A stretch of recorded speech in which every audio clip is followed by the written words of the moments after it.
Samarasimha TA. ನಾರಾಯಣಗೌಡರ Karnataka ರಕ್ಷಣಾ ವೇದಿಕೆ ಇವತ್ತು ಕರ್ನಾಟಕದ ಪ್ರತಿಯೊಂದು ಜಿಲ್ಲೆಗಳಲ್ಲಿ ಕೂಡ ಈ ತ್ರಿಭಾಷಾ ಸೂತ್ರ ಏನಂತಾರೆ ಶಿಕ್ಷಣ ನೀತಿಯಲ್ಲಿ ಇದನ್ನು ರದ್ದುಗೊಳಿಸಬೇಕು, ದ್ವಿಭಾಷಾ ನೀತಿಯನ್ನು ಜಾರಿಗೆ ತರಬೇಕಂತ ಹೇಳಿ ಕರ್ನಾಟಕ ರಾಜ್ಯದ ಎಲ್ಲ ಜಿಲ್ಲೆಗಳು ಕೂಡ ಹೋರಾಟ ಮಾಡ್ತಾರೆ.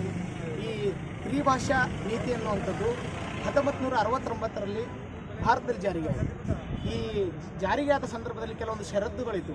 ಅದು ಏನಪ್ಪ ಅಂದರೆ ಪ್ರತಿಯೊಂದು ರಾಜ್ಯಗಳಲ್ಲೂ ಕೂಡ ಹಿಂದಿ ಕಲಿಬೇಕು ಕಡ್ಡಾಯ ಅಂತ ಮಾಡಿದಾಗ ಆ ಹಿಂದಿಯೇತರ ಭಾಷೆ ರಾಜ್ಯಗಳಲ್ಲೂ ಕೂಡ ಬೇರೆ ಯಾವುದಾದ್ರೂ ರಾಜ್ಯದ ಒಂದು ಭಾಷೆಯನ್ನು ಕಲಿಬೇಕಂತ ಷರತ್ತು. ಆದರೆ ಇದು ಯಾವುದೇ ರೀತಿಯಾಗಿ ಆ ರಾಜ್ಯಗಳಲ್ಲಿ ಬೇರೆ ಭಾಷೆ ಕಲಿಸುವಂಥ ಕೆಲಸ ಆಗಲಿಲ್ಲ.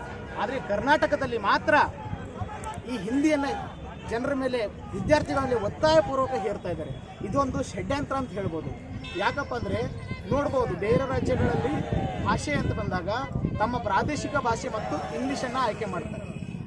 ತಮಿಳುನಾಡಿನಲ್ಲಾಗಿರ್ಬೋದು, ಆಂಧ್ರದಲ್ಲಾಗಿರ್ಬೋದು, ಬೇರೆ ರಾಜ್ಯಗಳಲ್ಲಿ ಎರಡೇ ಭಾಷೆ ಅಂತ ಬರುತ್ತೆ, ಉಳಿದದ್ದು ಆಯ್ಕೆ. ಆದರೆ ಕರ್ನಾಟಕದಲ್ಲಿ ನಮ್ಮ ವಿದ್ಯಾರ್ಥಿಗಳ ಮೇಲೆ 3 ಭಾಷೆಗಳನ್ನು ಹೇರುವುದಲ್ಲದೆ ಈ ನಮ್ಮ ಕರ್ನಾಟಕದ ಭಾಷೆಗೆ ಮತ್ತು ನಮ್ಮ ಕರ್ನಾಟಕ ವಿದ್ಯಾರ್ಥಿಗಳ ಮೆದುಳಿಗೆ ಒಂದು ಒತ್ತಡ ರೂಪದಲ್ಲಿ ತಂದುಬಿಟ್ಟು ಇದು ಒತ್ತಾಯಪೂರ್ವಕ ಹೇರ್ತಾ ಇದ್ದಾರೆ. SSLC ಪರೀಕ್ಷೆಯಲ್ಲಿ ಹಿಂದಿ ಭಾಷೆಯಲ್ಲಿ ಸುಮಾರು 60,549 ವಿದ್ಯಾರ್ಥಿಗಳು ತೆರಗಡೆ. ಯಾಕಂದರೆ ನಾವು ಭಾಷೆ ಮಾತಾಡಬಹುದು ಹಿಂದಿ ಅನ್ನೋದು, ಆದರೆ ನಮಗೆ ಲಿಖಿತ ರೂಪದಲ್ಲಾಗಲಿ ಓದುವ ರೂಪದಲ್ಲಾಗಲಿ ನಮ್ಮ ಕರ್ನಾಟಕ ಜನರಿಗೆ ಒತ್ತಡ ತಂದಂಗೆ ಆಗ್ತದೆ.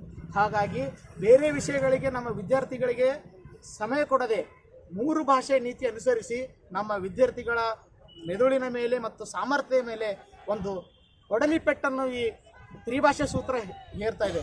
ಹಾಗಾಗಿ ಇವತ್ತು ಕರ್ನಾಟಕ ರಕ್ಷಣಾ ವೇದಿಕೆಯನ್ನು ಈ ತ್ರಿಭಾಷಾ ಸೂತ್ರ ಏನಂತ ಹೇಳ್ತಾರೆ ಅದನ್ನು ಖಂಡಿಸುತ್ತಾ ಇದನ್ನು ರದ್ದುಪಡಿಸಬೇಕು ಮತ್ತು ದ್ವಿಭಾಷಾ ನೀತಿ ಅನುಸರಿಸಬೇಕು ಅಂಥೇಳಿ ನಮ್ಮ ಕರ್ನಾಟಕ